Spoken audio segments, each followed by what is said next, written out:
Serangan Amerika Serikat ke Iran terus digencarkan. Rudal jelajah jarak jauh Tomahawk ini ditembakkan ke arah Iran.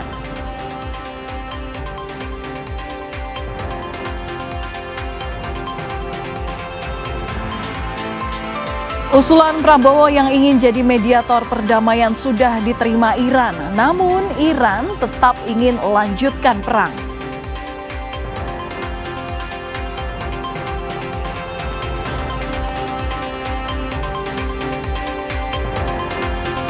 Dituduh lakukan pelecehan, mahasiswa Undip dikeroyok 30 rekannya. Undip bentuk tim investigasi untuk ungkap kasus ini.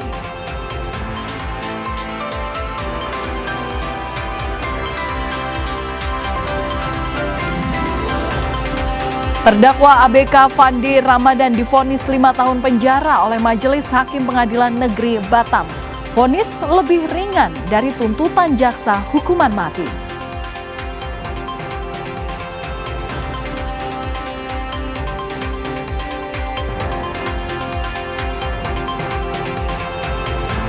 Polisi tangkap kakak tiri pembunuh siswa SD di Bandung Barat.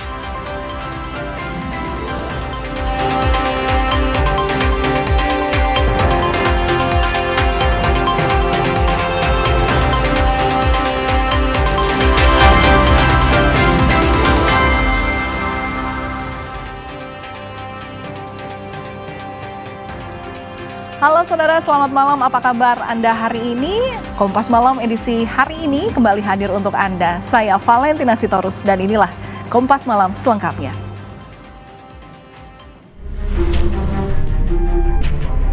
Kami tidak ada negosiasi dalam bentuk apapun dengan kaum musuh dari kami dikarenakan kami sudah tidak percaya dengan yang namanya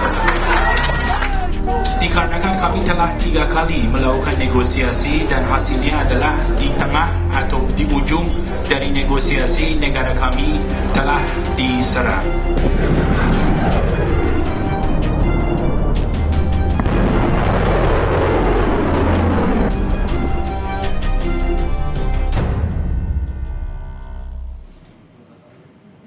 Saudara, Amerika Serikat meluncurkan rudal jelajah jarak jauh Tomahawk Land Attack dalam operasi militer ke Iran.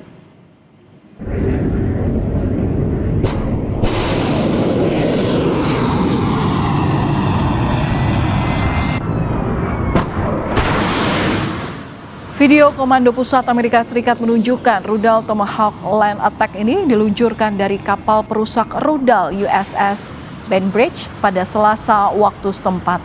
Rudal jelajah jarak jauh Tomahawk ini ditembakkan ke arah Iran.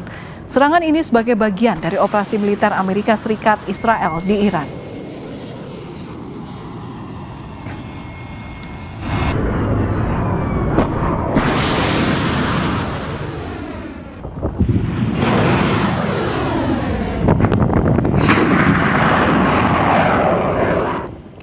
Departemen Pertahanan Amerika Serikat merilis video yang diduga menunjukkan bom dan rudal Amerika Serikat yang menghancurkan peralatan militer Iran di darat dan di laut. Rilis rekaman tersebut terjadi ketika Washington dan Israel mengintensifkan pemboman mereka pada hari Rabu terhadap pasukan keamanan Iran dan simbol-simbol kekuasaan lainnya.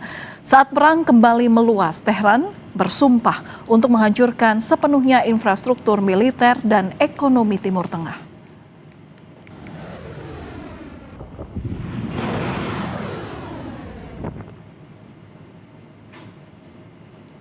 Amerika Serikat merilis rekaman serangan kapal selam yang membombardir kapal perang Iran di Samudra Hindia. Akibat serangan ini 87 orang tewas. Menteri Pertahanan Amerika Serikat Pete Hegseth ini menyebut ini sebagai penenggelaman kapal musuh pertama oleh torpedo milik Amerika Serikat sejak Perang Dunia Kedua.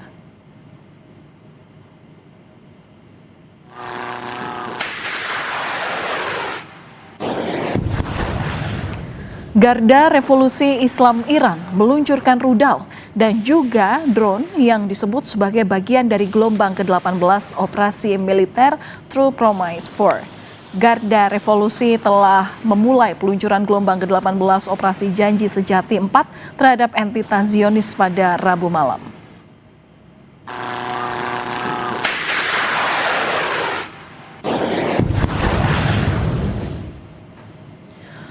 Palang Merah Iran merilis video bayi prematur dievakuasi dari sebuah rumah sakit di selatan Bushehr, Iran setelah serangan udara pada hari Selasa waktu setempat.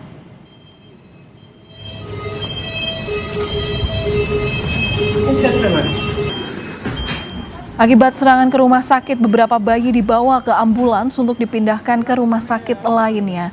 Sementara yang lain berada di dalam ruang inkubator rumah sakit yang rusak parah. Sejak Perang Amerika Serikat-Israel, 10 rumah sakit dan pusat ambulans di Iran terkena serangan. Palang Merah Iran melaporkan jumlah korban tewas akibat serangan ini mencapai lebih dari 700 orang.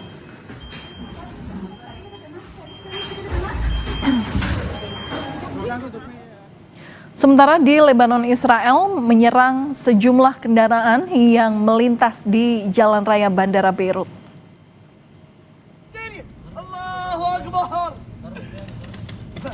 Serangan Israel ini menargetkan anggota Hizbullah. 3 orang tewas dan 6 orang terluka dalam serangan ini. Eskalasi di Lebanon terjadi setelah Hizbullah mengklaim terlibat dalam konflik balasan atas pembunuhan Ali Khamenei.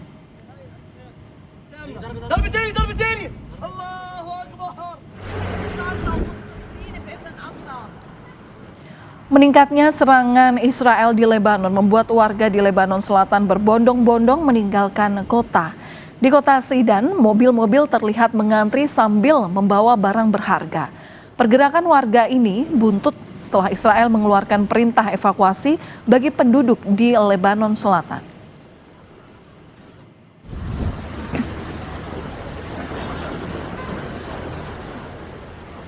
Perang Iran Amerika Serikat dan Israel terus berlanjut di Timur Tengah. Usulan Prabowo yang ingin menjadi mediator perdamaian sudah diterima Iran. Namun, Iran tetap ingin melanjutkan perang.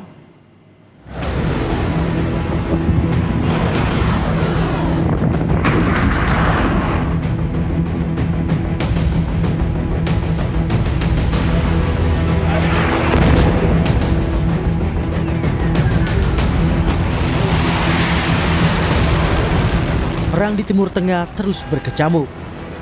Belum ada tanda-tanda akan mereda, kendati tawaran untuk menjadi mediator muncul dari berbagai pihak, termasuk Indonesia. Duta Besar Iran untuk Indonesia Muhammad Borojerdi menyampaikan pemerintah Iran sudah menerima usulan dari Presiden Prabowo untuk jadi mediator perdamaian. Namun Iran tegaskan tak ada lagi negosiasi dengan Amerika Serikat. Iran ingin selesaikan konflik lewat jalur perang.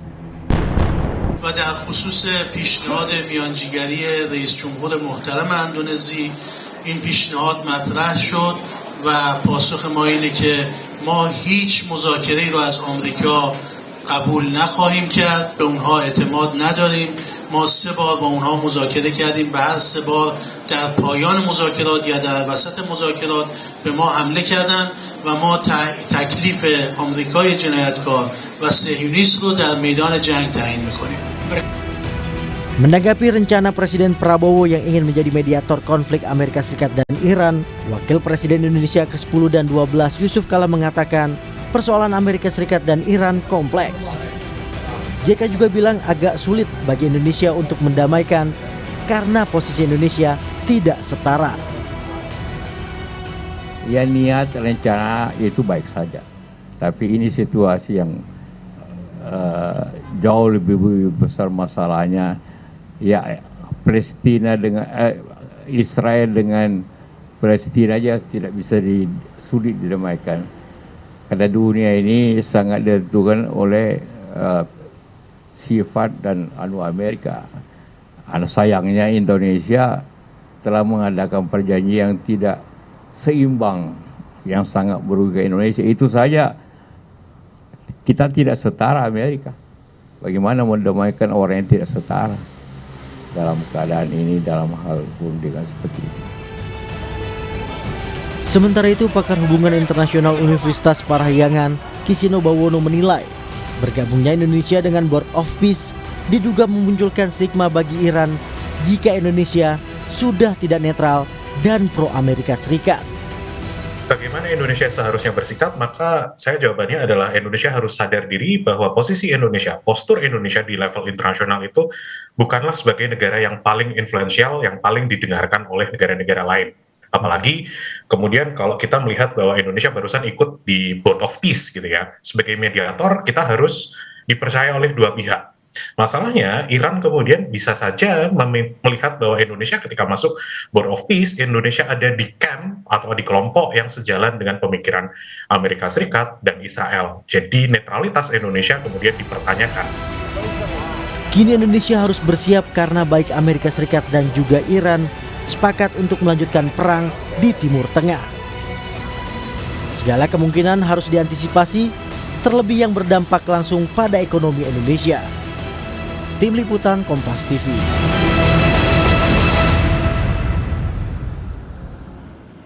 Saudara, perang di Timur Tengah berlanjut. Lantas bagaimana nasib WNI di sana? Kita sudah bersama dengan salah satu WNI di Iran, ada Bapak Asep Syaifuddin. Selamat malam Pak Asep, waktu Indonesia.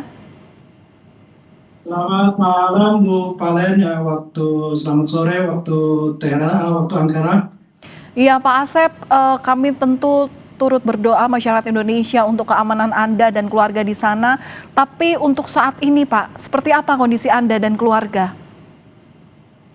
Ya, Assalamualaikum warahmatullahi wabarakatuh. Alhamdulillah, saya sebetulnya hanya sendiri bekerja di Teheran, tidak membawa keluarga. Dan setelah 3 hari konflik perang tersebut, saya dievakuasi mandiri, mengajukan untuk evakuasi mandiri. Dan alhamdulillah dibantu oleh staf kedutaan di KBRI Teheran melalui jalur darat menggunakan bis langsung dari Teheran ke Ankara, Bu. Oke, jadi lakukan evakuasi mandiri dari mana dan saat ini Anda di mana, Pak Asep? Alhamdulillah saya semalam sudah tiba di Ankara jam 10 malam, diterima dengan baik di KBRI Ankara oleh staf kedubes di Ankara, Bu. Dengan perjalanan darat sekitar 40 jam dari Teheran ke Ankara. Oke, berarti saat ini dalam kondisi yang aman dan sudah dikoordinasikan ataupun juga sudah dalam pemantauan oleh KBRI di Ankara sana. Pak Asep, bisa diceritakan untuk kilas baliknya ketika serangan terjadi bagaimana Anda dan keluarga menyelamatkan diri? Waktu serangan pertama itu terjadi hari Sabtu sekitar setengah 10 atau jam 10 waktu setempat, Bu ya. Saya mendengar dentuman yang lumayan keras gitu. Setelah itu saya ditelepon oleh teman saya kalau sudah ada penyerangan gitu, Bu. Akhirnya saya bersiap untuk mengemasi barang-barang saya. Dan kebetulan saya juga sebetulnya sudah siap untuk pulang, untuk cuti di hari Minggunya. Dan itu terjadi begitu cepat, dan karena saya tinggal di komplek bandara, jadi banyak sasaran terjadi di sekitaran bandara tempat saya tinggal, Bu. Oke. Situasi di sana saat itu seperti apa? Anda berada di kediaman atau di kantor waktu itu? Pada saat itu saya lagi siap-siap karena untuk kepulangan saya besok harinya di hari Minggu, Bu. Jadi saya libur pada hari Sabtu itu. Setelah penyerangan itu jalanan sangat crowded ya, semua orang pulang dari kantornya masing-masing dan mungkin ada yang langsung mengungsi keluar kota. Dan setelah hari kedua, kami beberapa rekan-rekan orang Indonesia memutuskan untuk pindah ke KBRI di tengah kota Teheran, yang saya anggap dan saya rasa lebih aman di sana. Kemudian saya selama 2 malam menginap di KBRI Teheran, Bu, sehingga di hari ketiganya atau hari keempatnya saya berangkat ke Ankara sini. Oke. Kalau untuk kawan-kawan Anda, kerabat Anda di sana, bagaimana? Apakah juga melakukan hal yang sama seperti Anda? Untuk kawan-kawan saya, mereka menunggu dievakuasi oleh pemerintah, Bu, dan alhamdulillah saya mendengar kabar per hari ini sudah dikumpulkan dan rencananya mungkin besok mau diberangkatkan, Bu. Untuk evakuasi dari pemerintah. Kami juga mendapatkan informasi bahwa KBRI Teheran ini mulai melakukan evakuasi meskipun secara bertahap begitu ya, dimulai hari ini. Dan saya tahu demikian, Bu. Cuman saya kemarin memutuskan untuk evakuasi mandiri karena saya tidak tahu untuk kedepannya seperti apa di Teheran sana, Bu. Alhamdulillah saya lolos di border jalur darat sampai dengan selamat di Ankara dan diterima dengan baik di sini, Bu. Oke. Selanjutnya bagaimana? Berarti kan Anda memang dari awal berencana untuk balik ke Indonesia. Nah, setelah adanya kejadian ini, kemudian Anda melakukan evakuasi mandiri ke KBRI Ankara. Ini rencananya seperti apa? Ya, setelah saya masuk ke Turki kan bisa dibilang negara aman, Bu ya. Saya langsung pesan tiket yang tidak jalur lewat Timur Tengah, Bu. Jadi alhamdulillah saya sudah dapat tiket untuk pulang nanti mungkin hari Minggu karena tiketnya udah banyak yang terjual dan mahal sekali. Berarti Anda akan berencana pulang ke Indonesia hingga saat ini. Kalau informasi penerbangannya bagaimana? Tidak ada yang terganggu ya kalau dari Turki ya? Dari Turki kalau ke Timur Tengah terganggu semua, Bu. Yang transit di negara-negara Teluk itu terganggu semua. Setahu saya kontak teman-teman saya yang bekerja di Dubai, di Qatar juga mereka stop semua penerbangan.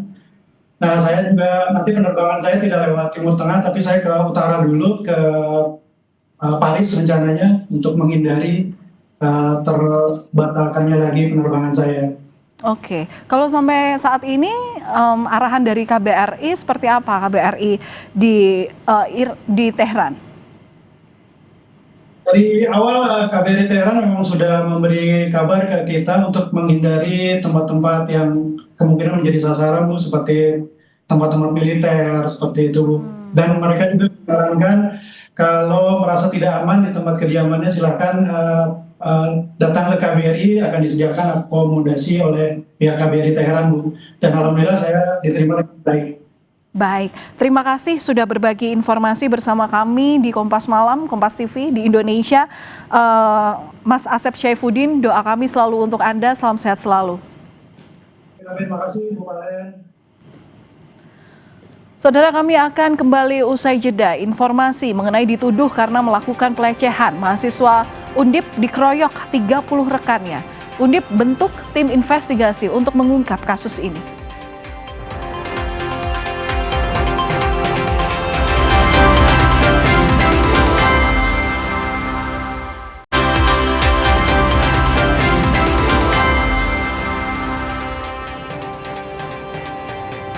Saudara, aksi pembobolan Ruko Gadai di Pancoran Mas Depok dipergoki karyawan yang sedang memantau kamera pengawas.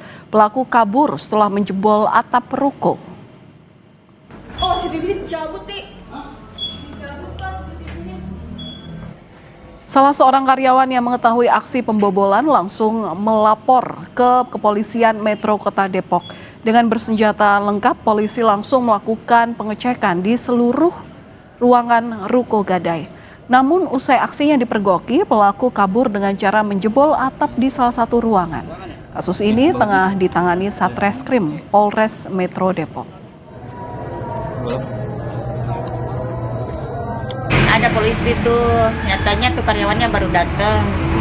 Malingnya udah kabur, udah buka pintunya, malingnya udah kabur. Nggak sempat ketangkep? Ya nggak sempat. Ke atas katanya, ke atas bobolnya ke atas jalan. Cuma kalau berangkasnya nggak bisa dibobol katanya, udah di pagar besi katanya tuh. Keburu ketahuan. Ketahuan berarti kan.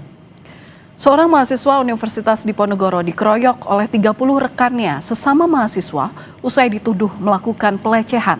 Pihak Universitas Diponegoro menyebut telah membentuk tim investigasi untuk mengungkap kasus ini. Arnendo, mahasiswa Universitas Diponegoro Semarang ini dikeroyok 30 rekannya sesama mahasiswa 15 November 2025 lalu. Akibatnya korban mengalami luka serta lebam di tubuhnya. Saat itu korban dianiaya lantaran diduga melakukan pelecehan pada salah satu rekan mahasiswi. Namun korban membantah tuduhan tersebut. Pihak korban berharap kasus ini segera dituntaskan pihak kepolisian. Dituduh melakukan pelecehan terhadap seorang wanita, juga mahasiswi ya, mahasiswi satu jurusan, sama-sama jurusan antropologi. Tapi ketika tidak mengakui malah dikeroyok oleh teman satu jurusan. ada 30 orang pengeroyok sekarang tidak kuliah karena memang masih trauma. Laporan penganiayaan sudah naik ke tingkat penyidikan. Sejumlah saksi juga telah diperiksa. Kami dari Satreskrim Polrestabes Semarang sudah melakukan pemeriksaan saksi-saksi, ya. Berikut juga untuk visum sudah didapatkan oleh penyidik. Untuk status perkara sendiri ini sudah kita naikkan ke tahap penyidikan. Dilaporkan udah berapa sih, Dan? Kalau dari keterangan cukup banyak, ya, cukup banyak, sekitar 20-an. Nah, cuma ini kan kita akan dalami terkait dengan perannya masing-masing nanti seperti apa. Menyikapi dugaan penganiayaan dan tindakan kekerasan seksual, Universitas Diponegoro melalui keterangan tertulisnya menyebut akan melakukan investigasi. Universitas Diponegoro telah membentuk tim kode etik untuk mengawal penanganan perkara ini. Apabila terbukti terjadi pelanggaran, universitas akan menjatuhkan sanksi tegas sesuai dengan peraturan yang berlaku tanpa pandang bulu. Polisi juga masih mendalami peran masing-masing terduga pelaku. Heri Widodo, Kompas TV, Semarang, Jawa Tengah. Dan untuk mengetahui perkembangan atas kasus ini, sudah terhubung jurnalis Kompas TV Gesi Lutfiah dan juru kamera Heri Widodo. Selamat malam, Gesi. Jadi sudah sampai mana penyelidikan atas kasus ini? Ya, selamat malam Valen dan juga saudara. Sejauh ini kasus masih dalam proses penyidikan, di mana memang kasus-kasus yang dilaporkan sekitar 16 November 2025 lalu ini awalnya dalam proses penyelidikan, dan tadi sudah ada keterangan bahwa sudah masuk ke penyidikan. Sudah dilakukan pemeriksaan terhadap 6 saksi begitu ya, di antaranya ada keluarga korban, kemudian juga ada salah satu mahasiswa begitu yang ada di lokasi kejadian di malam hari ketika terjadi pengeroyokan. Hingga saat ini juga polisi masih melakukan penyidikan, salah satunya ini dengan melakukan visum begitu. Visum kemarin ini mendapatkan hasil bahwa terdapat lubang lebam dan juga luka-luka dari korban, serta juga sudah bekerja sama dengan pihak Universitas Diponegoro, di mana hingga saat ini kabarnya memang Undip sendiri ini sudah membentuk tim kode etik begitu ya, menindaklanjuti kasus yang memang tergolong besar ini. Karena memang hingga saat ini mahasiswa yang diduga masih semester 4 ini masih dalam keadaan belum sepenuhnya sembuh dan juga masih mengalami trauma. Sehingga memang dari pihak kampus sendiri akan terus melakukan dan juga membantu proses penyidikan untuk menegakkan keadilan begitu ya.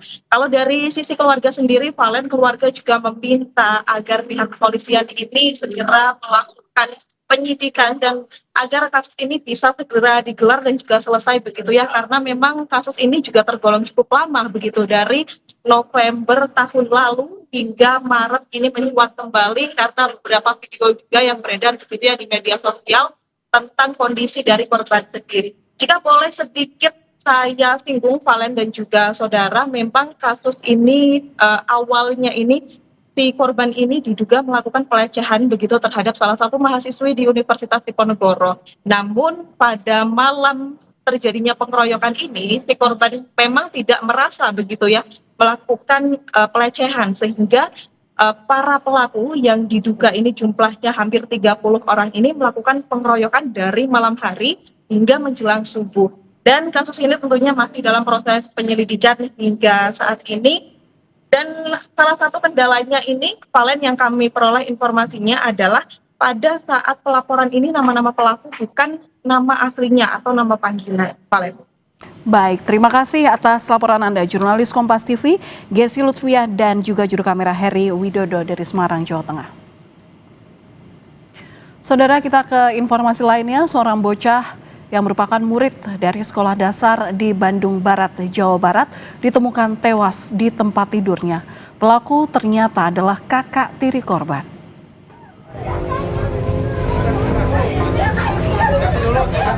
Jeritan seorang ibu di kampung Warung Tiwu, Desa Cipatat, Kabupaten Bandung Barat memecah kesunyian saat mendapati anak laki-lakinya tewas bersimbah darah. Ibu korban langsung meminta pertolongan kepada kerabat. Polisi yang datang ke lokasi langsung memasang garis polisi dan melakukan olah tempat kejadian perkara. 1 hari kemudian, polisi berhasil menangkap pelaku yang tak lain adalah kakak tiri korban. Pelaku sempat melarikan diri ke Cianjur. Pelaku kini telah ditetapkan sebagai tersangka. Hasil pemeriksaan sementara, tersangka mengakui melakukan perbuatan kejinya. Ia tega menghabisi nyawa adik tirinya dengan menggunakan senjata tajam. Kakak tirinya daripada korban. Jadi pada saat itu memang korban ini, pelaku ini sudah sudah menikah tinggal di Cianjur. Pada saat kemarin sengaja datang ke sini untuk bertemu dengan orang tuanya. Bahwa pada saat dia datang ke rumah, kemudian orang tuanya sedang dalam kondisi tidak ada dan ada korban, dilukailah korban dengan beberapa luka yang sesuai persesuaiannya dengan keterangan daripada pelaku. Polisi kini tengah mendalami motif utama tersangka. Apakah murni perampokan karena pelaku sempat membawa lari ponsel korban atau dendam pribadi terhadap adiknya itu? Ahmad Fadlillah, Kompas TV, Cimahi, Jawa Barat. Kompas Malam akan kembali usai jeda dengan informasi mengenai serangan Amerika Serikat ke Iran yang terus digencarkan. Rudal jelajah jarak jauh Tomahawk ini ditembakkan ke arah Iran.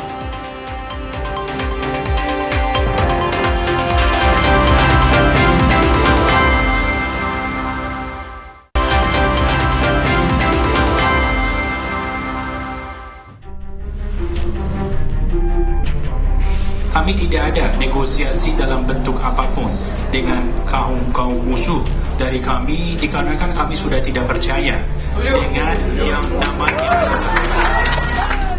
dikarenakan kami telah 3 kali melakukan negosiasi dan hasilnya adalah di tengah atau di ujung dari negosiasi negara kami telah diserang.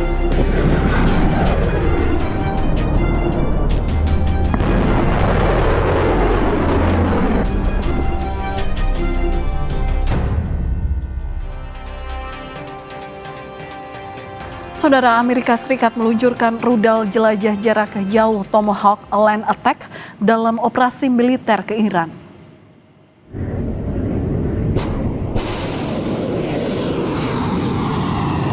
Video Komando Pusat Amerika Serikat menunjukkan rudal Tomahawk Land Attack ini diluncurkan dari kapal perusak rudal USS Bainbridge pada Selasa waktu setempat. Rudal jelajah jarak jauh Tomahawk ini ditembakkan ke arah Iran. Serangan ini sebagai bagian dari operasi militer Amerika Serikat Israel di Iran.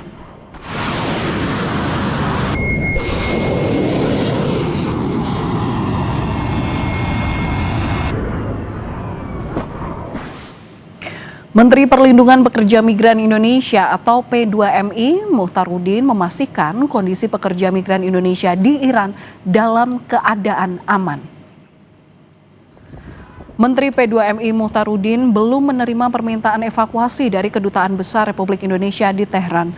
Meski demikian, para pekerja dalam pemantauan dan koordinasi dengan perwakilan Indonesia di Iran. Jumlah pekerja migran Indonesia di Iran tidaklah banyak dan diperkirakan hanya sekitar 100 orang.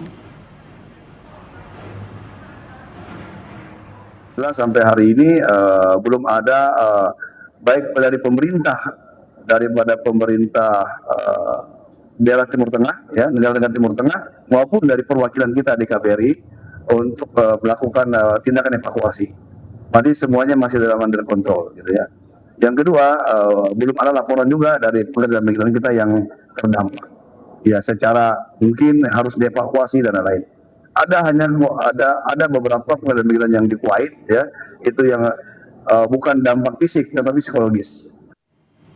Buntut berkobarnya perang antara Iran dengan Amerika Serikat dan Israel, keluarga mulai mengkhawatirkan kerabatnya yang bekerja sebagai pekerja migran Indonesia di kawasan Timur Tengah. Keluarga berharap para pekerja di daerah Timur Tengah bisa dipulangkan ke tanah air. Hosnia tak kuasa menahan air matanya ketika mendatangi posko pengaduan pekerja migran Indonesia di alun-alun Situbondo, Jawa Timur. Warga Kapongan Situbondo itu mengkhawatirkan kondisi adiknya yang bekerja di Oman setelah pecah perang antara Iran dengan Amerika Serikat dan Israel. Ia mengaku adiknya ketakutan atas kondisi yang terjadi di Oman. Suara dentuman diduga rudal kerap terdengar saat keduanya berkomunikasi. Nikahnya pulang terus soalnya. Kenapa itu? Ketakutan orangnya dia. Tidak mau nangis terus gitu, maunya mau pulang. Mencekam apa katanya mereka di sana? Ketakutan itu sama bom meluncur terus itu. Tiap hari itu? Iya, setiap hari. Pemerintah daerah Situbondo akan berkoordinasi dengan berbagai pihak untuk mencari langkah terbaik bagi para pekerja migran dan keluarganya. Kami akan berusaha melakukan komunikasi dengan pihak-pihak terkait. Pihak-pihak terkait itu siapa? Pihak terkait itu seperti KJRI, kemudian ini juga mungkin besok saya rencana bertemu dengan Menteri PPMI gitu ya. Bagi Hosnia, satu harapan yang tersisa adalah adiknya dapat segera pulang ke tanah air dengan selamat di tengah memanasnya konflik Timur Tengah. Rendra Ravandika, Kompas TV Situbondo, Jawa Timur.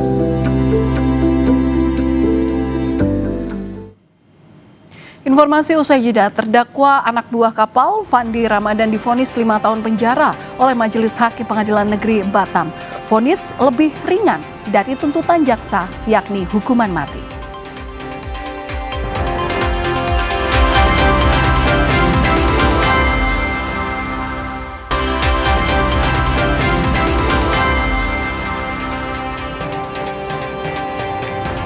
Saudara, jelang Lebaran sebanyak 6.000 lebih nasabah kehilangan uangnya senilai 17 juta hingga 25 juta rupiah yang disimpan di Bank Jambi. Diduga sistem keamanan Bank Jambi diretas hingga kerugian mencapai 143 miliar rupiah. Jelang Lebaran sebanyak 6.000 nasabah kehilangan uang yang disimpan di Bank Jambi diduga akibat mengalami peretasan. Ratusan nasabah yang khawatir pun mendatangi kantor bank untuk memeriksa saldo hingga penarikan tunai karena ATM dan mobile banking belum bisa digunakan. Seperti salah satunya adalah Sukartini, ASN Pemkot Jambi yang kehilangan uang senilai 24 juta rupiah di rekeningnya. Yang hilang, Bu? 24.369.825 nih. Aneh nih, apa nih? Nih. Bu, itu katanya kapan mau dibalikan, Bu? Kata dia 10 hari kerja. 10 hari kerja. 10 hari kerja. Ibu, ini duit puluhan juta ini keluar sendiri, kita tidak tahu atau seperti apa nih, Bu? Kayaknya keluar sendiri lah, karena kita kan memang sengaja sebelum ini pernah penarikan enggak? Penarikan paling nggak 1 juta 2 juta lama. Dalam minggu ini? Polisi telah memeriksa 15 saksi termasuk Direktur Bank Jambi. Polisi bilang total kerugian yang diderita nasabah mencapai 143 miliar rupiah. Adanya fraud di Bank Jambi. Berapa orang? 15-an orang kita periksa, mulai dari direktur sampai kepala divisi, dan lain termasuk nanti dari pihak-pihak ketiga yang berkaitan dengan penanganan surplus-surplusnya. Hasil laporan mereka saat ini nasabahnya 6.000-an lebih, terus kerugian 143-an lah. Sambil berjalan ya. Sistem keamanan Bank Jambi diduga diretas pada 22 Februari 2026 lalu. Warga mendesak pihak bank segera memulihkan sistemnya sebelum penyaluran THR. Pihak bank menjamin akan mengganti uang nasabah yang hilang. Ratnasari, Kompas TV Jambi.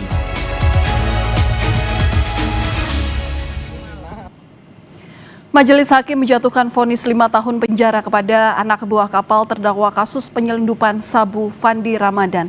Putusan ini jauh lebih ringan dari tuntutan jaksa sebelumnya, yakni hukuman mati. Bukan pidana terhadap terdakwa Fandi Ramadan oleh karena itu selama 5 tahun. Sebenarnya kan tidak sependapat ya dengan majelis hakim tadi, tapi ditumut putusan ini. Anak buah kapal ABK asal Medan Fandi Ramadan divonis 5 tahun hukuman penjara oleh majelis hakim terkait kasus penyelundupan sabu. Putusan dibacakan dalam sidang di Pengadilan Negeri Batam pada Kamis 5 Maret 2026. Vonis ini lebih ringan dari tuntutan jaksa sebelumnya, yakni hukuman mati. Majelis hakim berpendapat Fandi Ramadan terbukti bersalah jadi perantara jual beli narkotika yang jumlahnya hampir mencapai 2 ton. Menurut hakim, vonis ini untuk memperbaiki kerusakan dari dampak peredaran sabu serta memberi efek jera pada terdakwa Fandi.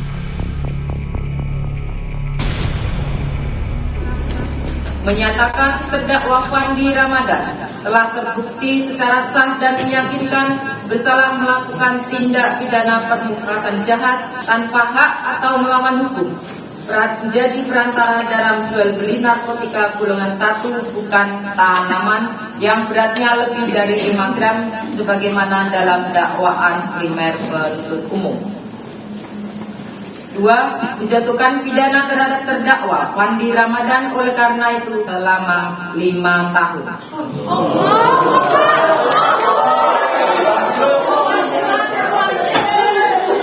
Tolong ya Bu, belum selesai ya. Tolong ya Bu, belum selesai. Jangan ganggu. Tangis Ibunda Fandi Ramadan pecah di luar Pengadilan Negeri Batam usai mendengar vonis hakim kepada anaknya. Ia mengaku kecewa atas vonis 5 tahun penjara kepada Fandi. Menurutnya Fandi seharusnya divonis bebas karena sama sekali tidak mengetahui bahwa kapal tempatnya bekerja membawa 2 ton sabu. Karena Fandi hanyalah ABK yang baru bekerja 3 hari. Menanggapinya berarti anak saya belum dapat keadilan. Anak saya belum dapat keadilan. Di mana keadilan untuk anak saya yang tidak pernah dibuatnya, yang tidak pernah diperbuatinya, pekerjaan yang tidak pernah diperbuatinya. Di mana keadilan untuk anak saya? Saya hanya bermohon untuk keadilan anak saya. Saya datang kemari jauh-jauh dari Belawan, dari Medan, bukan untuk apa-apa, untuk menuntut keadilan anak saya. Anak saya hanya bekerja, bukan anak saya terlibat dengan jaringan narkoba. Kuasa hukum Fandi mengaku masih pikir-pikir dengan putusan ini karena berharap Fandi dapat bebas. Tidak sependapat ya dengan majelis hakim tadi. Betul memang cukup jauh, tapi kita masih pikir-pikir lah, karena kita berdasarkan bukti yang terungkap dalam persidangan, kita maunya tadi bebas kan, itu kalau pendapat kita harus bebas gitu. Tapi itu tergantung keluarga, nanti kita musyawarah sama keluarganya. Fandi Ramadan merupakan anak buah kapal Sea Dragon yang berlayar di perairan Kepulauan Riau. Pada Kamis 21 Mei 2025, BNN dan Bea Cukai Kepulauan Riau di perairan Tanjung Balai Karimun mengungkap kapal itu membawa 2 ton narkoba jenis sabu. Riki Ramadoni, Kompas TV Batam. Sorotan lain, saudara, jumlah kelas menengah Indonesia yang overwork atau bekerja lebih dari 49 jam per minggu meningkat 2,5 kali lipat selama 15 tahun terakhir. Data ini diperoleh dari Survei Angkatan Kerja Nasional Badan Pusat Statistik tahun 2010 dan 2025. Demi bisa memenuhi kebutuhan sehari-hari, banyak kelas menengah Indonesia yang memiliki pekerjaan sampingan selain pekerjaan pokok mereka. Salah satunya Aris. Ia bekerja sebagai teknisi di salah satu perusahaan swasta di Kota Bandung. Dalam satu hari, Aris bekerja selama 8 jam untuk melakukan pemeliharaan dan menyelesaikan masalah teknis di salah satu gedung kantor. Alih-alih beristirahat setelah jam kerjanya usai, Aris melakukan pekerjaan sampingannya sebagai pengemudi ojek online.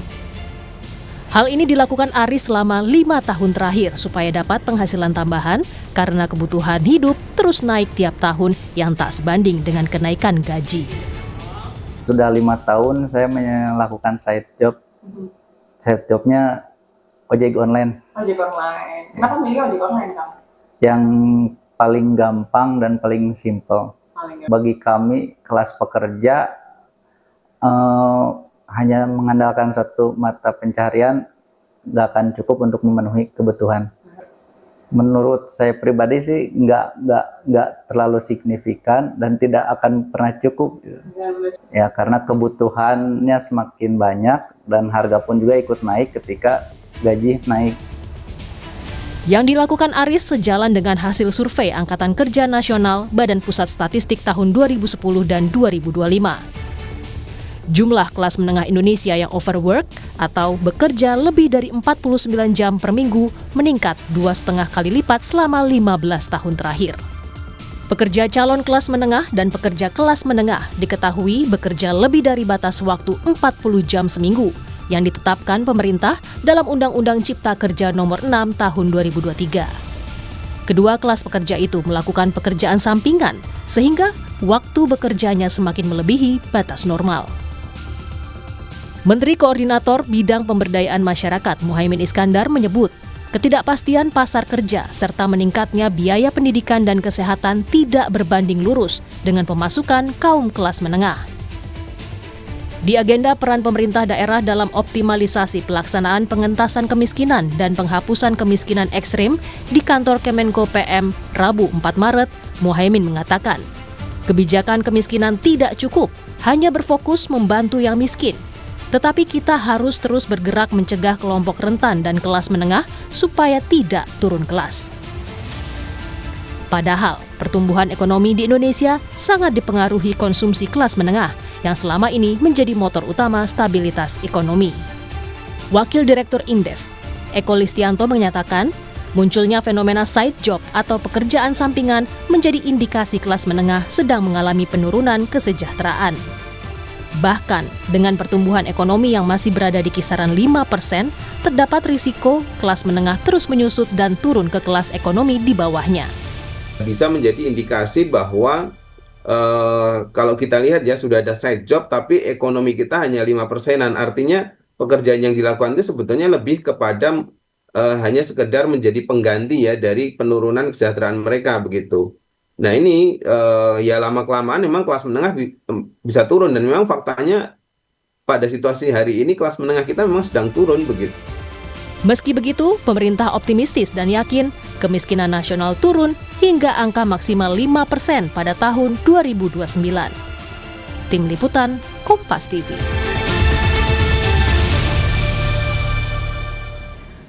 Komando Pusat Amerika Serikat CENTCOM merilis video terbaru pada Kamis saat menyerang peluncur rudal milik Iran.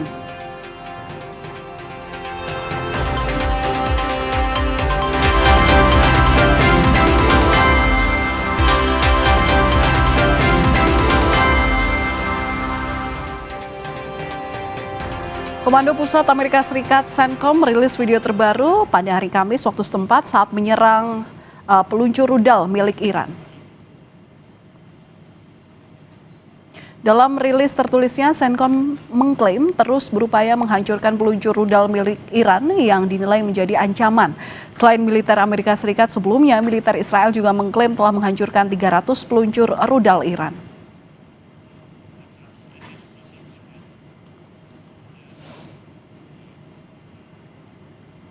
Dan kami tutup Kompas Malam sampai di sini. Selalu cukupi kebutuhan hidrasi Anda pada saat sahur dan berbuka puasa dengan 3 botol air mineral 700 ml yang setara dengan 2 liter air untuk 1 hari puasa pasti sejuknya. Saya Valentina Sitorus pamit, terima kasih atas perhatian Anda. Sampai jumpa.